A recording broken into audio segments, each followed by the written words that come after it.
Hi hello ನಮಸ್ಕಾರ. ಎಲ್ಲರೂ ಹೇಗಿದ್ದೀರಾ? ಹೋಪ್ ಚೆನ್ನಾಗಿದ್ದೀರಾ ಅಂತ ಭಾವಿಸ್ತಾ ಈ ವಿಡಿಯೋ ಮಾಡ್ತಾಯಿದ್ದೀನಿ. ಬನ್ನಿ, ಇವತ್ತು ಡಿಫ್ರೆಂಟ್ ಆಗಿರೋ ವೆರೈಟಿ ಆಗಿರೋ ಅಂಥದ್ದು, ಹೆಲ್ದಿ ಆಗಿರೋ ಅಂಥದ್ದು ಒಂದು ಜಾಮೂನ್ ಮಾಡೋಣ. ಅದೇ ಜಾಮೂನಲ್ಲ, ಬೇಕ್ರಿಲಿ ಸಿಗುತ್ತಲ್ಲ ಅದೇ ಜಾಮೂನಲ್ಲ, ವೆರೈಟಿ ಜಾಮೂನ್.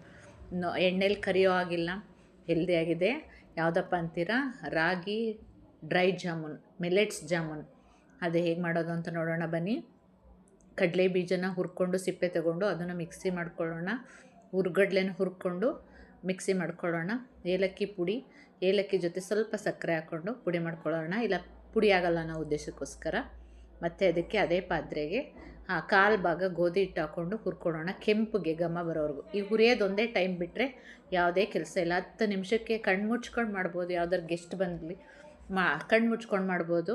ಮಕ್ಕಳಿಗೆ ಹೆಲ್ದಿಯಾಗಿರೋದು ಏನು ಕೊಡೋಣ ಅನ್ನೋವಾಗ ಈ ಡ್ರೈ ಜಾಮೂನ್ನ ಮಾಡಿಕೊಡಿ, ತುಂಬ ಚೆನ್ನಾಗಿದೆ.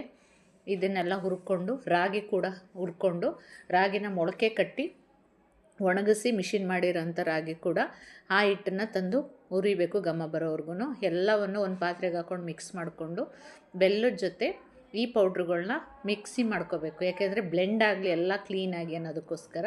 ಬ್ಲೆಂಡ್ ಆದರೆ ಎಲ್ಲ ಸಿಹಿ ಕರೆಕ್ಟಾಗಿ ಕೂರುತ್ತೆ, ಎಲ್ಲ ಸಮವಾಗಿ ಕೂರುತ್ತೆ. ಅದಕ್ಕೆ ಏಲಕ್ಕಿ ಪೌಡರ್ ಮತ್ತು ಜಿಂಜರ್ ಪೌಡರ್ ಎಲ್ಲವನ್ನು ಕೈಯಲ್ಲಿ ಮಿಕ್ಸ್ ಮಾಡಿಕೊಂಡು ಅದಕ್ಕೆ ಬಿಸಿ ಮಾಡಿರೋಂಥ ತುಪ್ಪನ ಹಾಕ್ಕೊಂಡು ಕಲಿಸ್ಕೊಳ್ಳೋಣ. ಒಂದು ಪಾತ್ರೆಗೆ ಹಾಕ್ಕೊಂಡು, ತಟ್ಟೆಗೆ ಹಾಕ್ಕೊಂಡು ತುಪ್ಪದ ಜೊತೆ ಕಲಿಸ್ಕೊಳ್ಳೋಣ. ಉಂಡೆ ಹದ ಬರೋವರೆಗೂ ಕಲಿಸ್ಕೊಳ್ಳೋಣ. ಅದನ್ನು ಕಲಸಿ ಉಂಡೆ ಮಾಡಿದ ನಂತರ ಅದನ್ನು ಡೆಸಿಕೇಟೆಡ್ ಪೌಡ್ರಲ್ಲಿ ಹುರುಳಿಸೋಣ. ಇದು ಅದ್ಭುತವಾಗಿರೋ ಡ್ರೈ ಜಾಮೂನ್. ನೀವು ಒಮ್ಮೆ ಟ್ರೈ ಮಾಡಿ ಹೇಗೆ ಬಂತು ಅಂತ ಕಮೆಂಟ್ ಮಾಡಿ.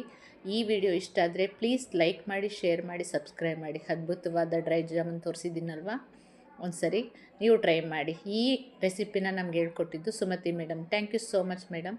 ಹೋಗಿ ಬರಲಾ? ಥ್ಯಾಂಕ್